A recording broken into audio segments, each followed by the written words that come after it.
एक गांव में एक ऋषि अपनी कुटिया में रहते थे। वे पुराने भारतीय आयुर्वेद और योग के विशेषज्ञ थे।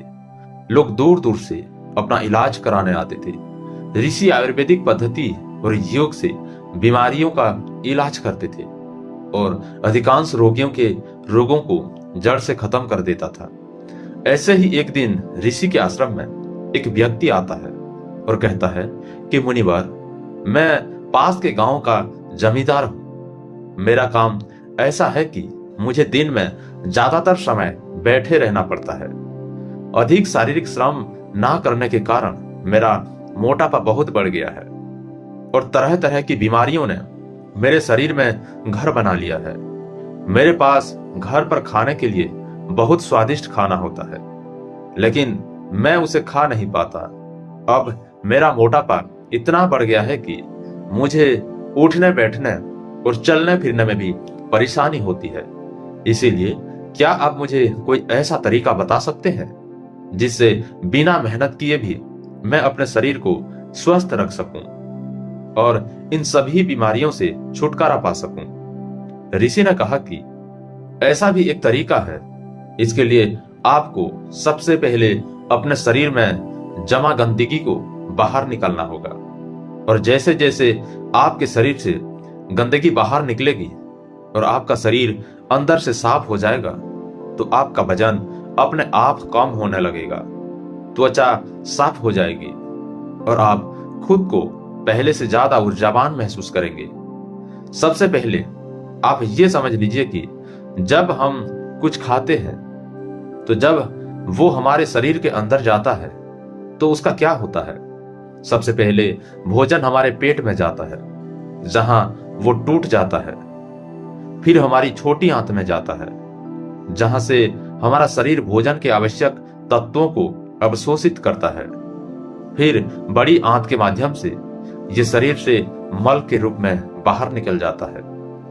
लेकिन क्या हर प्रकार के भोजन को चक्र पूरा करने में समान समय लगा सकता है? किसी भी फल को लगभग 3 घंटे लगते हैं। हमारे पेट में 1 घंटा, छोटी आंत में 1 घंटा और बड़ी आंत में 1 घंटा। सब्जियों को उसी अनुपात में 6 घंटे लगते हैं और अनाज को, जैसे गेहूं, चावल और दालों से बने उत्पाद को लगभग 18 घंटे लगते हैं इस चक्र को पूरा करने में। यानी कि जिस भोजन में पानी जितना कम होगा, उस भोजन को शरीर से निकलने में उतना ही अधिक समय लगेगा। जमींदार ने कहा, मुनिवर, जैसा कि आपने कहा था कि शरीर से अनाज को पूरी तरह से खत्म करने में 18 घंटे लगते हैं, लेकिन मैं अनाज को 3 से 4 बार खाता हूं एक दिन में। ऋषि ने कहा, यह वो जगह है जहां आप गलती कर रहे हैं। पिछला भोजन पच नहीं पाता है और आप अधिक डाल देते हैं। परिणाम स्वरूप पिछला भोजन पूरी तरह से अपशिष्ट के रूप में बाहर नहीं निकलता है। ये अंदर सड़ता रहता है और फंगस और कीड़े पैदा करता है। साधु ने जमींदार की ओर देखा और कहा कि तुमने लोगों के पेट में कीड़े होने के बारे में सुना होगा कि वो कीड़े कहां से आते हैं। वो कीड़े इस आधे पचे और सड़े हुए भोजन से पैदा होते हैं जो हमारी आंतों में चिपक जाते हैं। ये जरूरी नहीं कि आपने कल जो खाना खाया वो आपकी आंतों में गंदगी के रूप में फंसा हो सकता है कि 1 साल पहले खाए गए भोजन का कुछ हिस्सा अभी भी आपकी आंतों में गंदगी के रूप में फंसा हो। ऐसा कुछ भी जो हमें सीधे प्रकृति से नहीं मिल सकता, इसे पचाना और बाहर निकालना शरीर के लिए बहुत मुश्किल होता है और फिर ऐसा भोजन हमारी आंतों में चिपक जाता है और एक मोटी परत बना लेता है। देखिए, हम जो भी खाते हैं वो हमारी आंतों की दीवारों के माध्यम से पचता है और अवशोषित होता है और फिर हमारे ब्लड में भेज दिया जाता है। लेकिन अगर गंदगी हमारी आंतों की दीवार में जमा हो जाती है तो भोजन के रस के साथ वो गंदगी भी अवशोषित हो जाती है और हमारे ब्लड में मिल जाती है और फिर ब्लड के माध्यम से हमारे शरीर के सभी हिस्सों में पहुंच जाती है और उनके काम में बाधा डालते हैं और अलग अलग बीमारियों का नाम देते हैं इस बाधा को। अगर यह गंदगी हमारी त्वचा की परतों के बीच में जमा हो जाए तो हम कहते हैं कि ये मुहासे या त्वचा रोग है। अगर यह गंदगी गांठ बन गई है, हमारी किडनी या पेट के किसी हिस्से में जमा हो गई है, तो इसे हम कैलकुलस या मोटापा कहते हैं। ठीक उसी तरह अगर आपको वजन कम करना है तो इस गंदगी को शरीर से बाहर निकालना होगा। हमारी आंतों में बहुत मोटी परत होती है तो उसे हम कवच कहते हैं और कवच ही सभी रोगों की जड़ है। इसी प्रकार जब यह गंदगी हमारी श्वास नली में जमा हो जाती है फिर हम इसे अस्थमा कहते हैं। तो असल में कहने का मतलब यह है कि यह गंदगी ही हमारे शरीर की सभी बीमारियों की जड़ है और अगर हम इस गंदगी को शरीर से बाहर निकाल दें तो हम अपनी सभी बीमारियों से छुटकारा पा सकते हैं, क्योंकि जो शरीर अंदर से साफ है उसे कोई बीमारी नहीं हो सकती। ऋषि ने अपने शरीर की ओर इशारा करते हुए कहा कि हमारा यह शरीर एक आदर्श डिजाइन है और एक प्रकृति का अनमोल उपहार है। कुछ समय बाद हम अपने शरीर को मां प्रकृति को लौटा देंगे। इसीलिए हम सभी की जिम्मेदारी है कि जब तक हमारे पास ये शरीर है हम इसे स्वच्छ और स्वस्थ रखें और इसे वैसे ही वापस दें जैसे मां प्रकृति ने हमें दिया है। ऋषि ने आगे कहा है कि इंसानों ने प्राकृतिक भोजन किया है तो पदार्थ लाखों वर्षों तक सीधे रहते हैं। इसीलिए मानव पाचन तंत्र भी उसके अनुसार विकसित होता है, यानी हमारा शरीर कच्चे प्राकृतिक पदार्थों के लिए बना है, लेकिन अपने स्वाद के चक्कर में हमने इसमें ढेर सारी गंदगी डालनी शुरू कर दी है। तो आपका पहला काम इस गंदगी को शरीर से बाहर निकालना है और फिर दूसरी बात यह है कि इसमें सही खाना डालना है और फिर दूसरी बात यह है कि इसमें सही खाना डाला जाए। लेकिन सेठ ने कहा, मुनिवर, शरीर से गंदगी कैसे बाहर निकालें? ऋषि ने कहा कि इसके लिए सबसे पहले आपको दिन में 16 घंटे का उपवास करना होगा। ऋषि ने जमींदार की ओर देखा और कहा, 16 घंटे का नाम सुनकर डर मत जाना। उपवास आप इसे बहुत आसानी से कर सकते हैं। देखिए, वो शक्ति जो हमारे शरीर के अंदर से गंदगी को बाहर निकालती है, वजन कम करेगी, बीमारी को ठीक करेगी, वो हमारे अंदर है। ये किसी दवा या दवा में नहीं है। और उपवास करके हम उस शक्ति को अपना काम करने के लिए समय देते हैं। देखो, जब एक आदमी की हड्डी टूट जाती है तो हम उस हड्डी को आराम देने के लिए उसे बाहर से बांध देते हैं ताकि वो हड्डी अपनी जगह पर रहे और कुछ दिनों के बाद वो हड्डी अपने आप जुड़ जाती है। ऐसा नहीं था कि हमने उस हड्डी को जोड़ने के लिए उस पर कोई दवा लगाई थी। तो फिर उस हड्डी को किसने जोड़ा? ये हमारे भीतर की जीवन शक्ति को जोड़ती है। ये जीवन शक्ति बहुत मजबूत है। सोचिए, अगर ये जीवन शक्ति हमारी हड्डियों को जोड़ सकती है तो क्या ये हमारे अंदर की गंदगी को बाहर नहीं निकाल सकती है? क्या ये पत्थर को नहीं तोड़ सकती है? निश्चित रूप से ये ऐसा कर सकती है।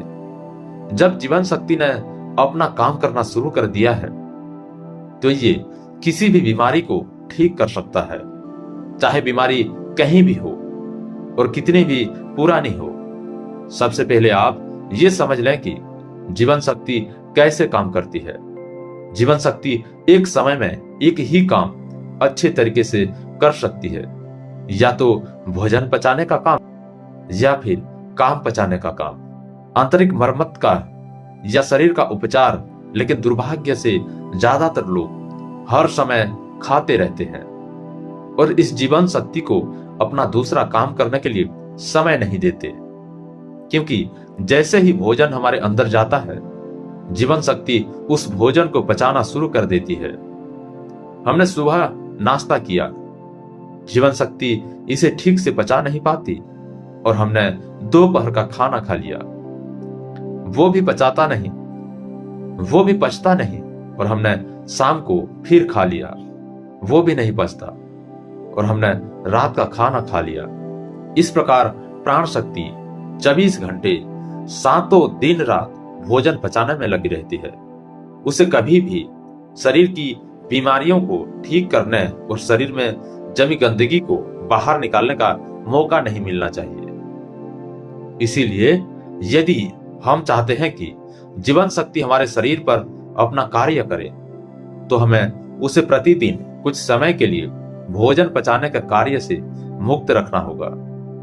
और हम 16 घंटे का उपवास करके ऐसा कर सकते हैं। अगर आप रात का खाना 8 बजे खाते हैं, तो कोशिश करें कि 12 बजे तक कुछ भी ना खाएं। यदि आप 12 बजे तक भूखे नहीं रह सकते हैं, तो आप अपने सुबह के नाश्ते में थोड़ा सा जूस या नारियल पानी ले सकते हैं। यदि आपका काम ऐसा है कि आपको 12 बजे से पहले खाना खा लेना है, तो आप जल्दी से डिनर कर सकते हैं, जैसे कि शाम को 6 बजे। फिर आप अपना खाना सुबह 10 बजे के बाद खा सकते हैं। आपने सुना होगा कि हमारे पूर्वज सूरज डूबने से पहले अपना डिनर कर लेते थे। वैसे वह ऐसा इसलिए करते थे ताकि भोजन पचाने के बाद जीवन शक्ति को शरीर को स्वस्थ करने के लिए भी कुछ समय मिल सके। मान लीजिए आपने शाम को 6 बजे अपना डिनर कर लिया है, और अगर आपका खाना हल्का है तो रात 2 बजे तक ये आसानी से पच जाएगा। उसके बाद 2 बजे से सुबह 10 बजे तक, यानी 8 घंटे का समय फ्री मिलेगा जीवन शक्ति के लिए। यदि आप 30 दिनों तक इस नियम का पालन करते हैं, तो ये समय 240 घंटे हो जाएगा, और एक वर्ष में ये समय बढ़कर 2880 घंटे हो जाएगा। यानी एक वर्ष में हमारी जीवन शक्ति को, हमारे शरीर को ठीक करने और आंतरिक रूप से मरम्मत करने के लिए 28 से 80 घंटे मिलेंगे। प्राण शक्ति हमारी आंतों में जमा गंदगी को बाहर निकालेगी, पथरी को तोड़ेगी और खून को साफ करेगी, और सांस की नली में जमा गंदगी को बाहर निकालेगी। इस समय में प्राण शक्ति किसी भी गंदगी को, किसी भी बीमारी को दूर कर सकती है, शरीर से बाहर निकल सकता है। लेकिन आजकल लोग सोचते हैं कि अगर वे उपवास करेंगे तो कमजोर हो जाएंगे, लेकिन ऐसा नहीं है। हजारों साल पहले हमारे पूर्वजों के पास भोजन की निरंतरता नहीं थी। कई बार उन्हें कई दिनों तक भूखा रहना पड़ता था। तो इस तरह से मानव शरीर का विकास हुआ है कि उसे समय समय पर उपवास करने की आदत होती है। अजीब बात यह है कि हम हमेशा कुछ ना कुछ खाते रहते हैं। हमारे कुछ वैदिक पूर्वजों ने इस बात को समझा था। यदि किसी व्यक्ति को उपवास करने के लिए कहा जाए तो वो उपवास नहीं करेगा। इसीलिए उन्होंने उपवास को जोड़ दिया है हमारे धर्म और रीति रिवाजों के साथ, ताकि लोग समय समय पर उपवास रखें। उपवास के दौरान हमारी जीवन शक्ति शरीर के हर हिस्से तक पहुंचती है। ये शरीर में जमा गंदगी को मल, मूत्र, खांसी और पसीने के रूप में बाहर निकलता है। ऋषि ने सेठ से कहा कि एक बात का हमेशा ध्यान रखना कि रात का खाना हमेशा हल्का होना चाहिए, और अगर आप अभी 16 घंटे तक उपवास नहीं कर सकते हैं तो आप 14 घंटे से शुरू करें और इसे धीरे धीरे 16 घंटे तक ले जाएं। पहले तो आपको ये मुश्किल लगेगा, फिर धीरे धीरे ये आपकी आदत का हिस्सा बन जाएगा। ऋषि ने एक और तरीका बताया है जिसके द्वारा आप अपने शरीर से गंदगी को बाहर निकाल सकते हैं। वो है शरीर की मालिश और पसीने के माध्यम से। जब हम सप्ताह में कम से कम 3 बार तेल से शरीर की अच्छी मालिश करते हैं तो इसे हमारा ब्लड तेजी से चलता है, और ये ब्लड उसके साथ चलता है नसों में जमा अपशिष्ट को गुर्दे तक ले जाता है, जहां से इस अपशिष्ट को हटा दिया जाता है। पेशाब के जरिए शरीर से बाहर। इसी तरह जब कोई व्यक्ति कड़ी मेहनत करता है तो उसके शरीर में जमा गंदगी और चर्बी पसीने के रूप में बाहर निकलती है। ऋषि ने आगे कहा कि स्वस्थ रहने के लिए शरीर से गंदगी निकालने के लिए सही आहार लेना जरूरी है। अब मैं आपको भोजन के 3 नियमों के बारे में बताने जा रहा हूं। पहला नियम, अपने आहार में 40 से 50% सजीव भोजन शामिल करें, चाहे वो फल हो, हरी सब्जियां हो, सूखे मेवे हो या अंकुरित अनाज हो। कुल मिलाकर इसे पकाया नहीं जाना चाहिए। ज्यादातर लोग मृत भोजन खाते हैं और फिर स्वस्थ रहने की उम्मीद करते हैं। हमारे शरीर से ऊर्जा निकलती है तो ये हमें ऊर्जा देती है। भोजन को पचाने के लिए आवश्यक सभी पाचक रस न केवल शरीर में पाए जाते हैं बल्कि उस भोजन में भी पाए जाते हैं। लेकिन जब हम उस भोजन को पकाते हैं तो उसमें से बहुत से पाचक रस नष्ट हो जाते हैं, और जब हम बिना पाचक रसों के खाना खाते हैं तो हमारे शरीर को उन सभी पाचक रसों को दोबारा बनाना पड़ता है जो नष्ट हो गए हैं। लेकिन किसी व्यक्ति का पाचन तंत्र कितना भी अच्छा क्यों ना हो, वो उन सभी पाचक रसों को दोबारा नहीं बना सकता जो नष्ट हो गए हैं। दूसरा नियम, शुद्ध शाकाहारी भोजन खाएं, यानी जो भोजन पेड़ों से मिलता है, जानवरों से नहीं। मांस, मछली, अंडा ना खाएं। प्रकृति ने हमारे शरीर को जानवरों को खाने के लिए नहीं बनाया है। तीसरा नियम, ये बासी भोजन या लंबे समय तक रखा हुआ भोजन नहीं करना चाहिए। भगवान श्री कृष्ण कहते हैं कि जो भोजन पकाया जाता है उसे पकाने के 3 घंटे के भीतर ही खा लेना चाहिए, क्योंकि 3 घंटे के बाद वो भोजन तामसिक हो जाता है और उसमें से जीवन समाप्त होने लगता है। इसीलिए भारतीय यौगिक संस्कृति में पका हुआ भोजन किया जाता है। 3 घंटे से ज्यादा रखा हुआ भोजन खाया नहीं जाता। 3 घंटे से रखा हुआ भोजन भी नहीं खाना चाहिए। हमारे पूर्वजों ने भी इसी नियम का पालन किया था, इसीलिए खाना सीधे चूल्हे से उनकी थाली में आ जाता था। लेकिन आजकल ज्यादातर लोग सुबह का खाना शाम को खाते हैं और रात का बचा हुआ खाना सुबह खाते हैं और कई बीमारियों को नियंत्रण देते हैं। ऋषि ने जमींदार के चेहरे की ओर देखा और कहा कि यदि तुम नियमों का पालन करोगे तो तुम्हारी बीमारी भी ठीक हो जाएगी और तुम भी ठीक हो जाओगे, स्वस्थ रहे और कभी बीमार ना पड़े। तो दोस्तों, उम्मीद करता हूं आपको इस कहानी से एक अच्छी सीख मिली होगी। ये कहानी आपको कैसी लगी हमें कमेंट बॉक्स में कमेंट करके जरूर बताएं।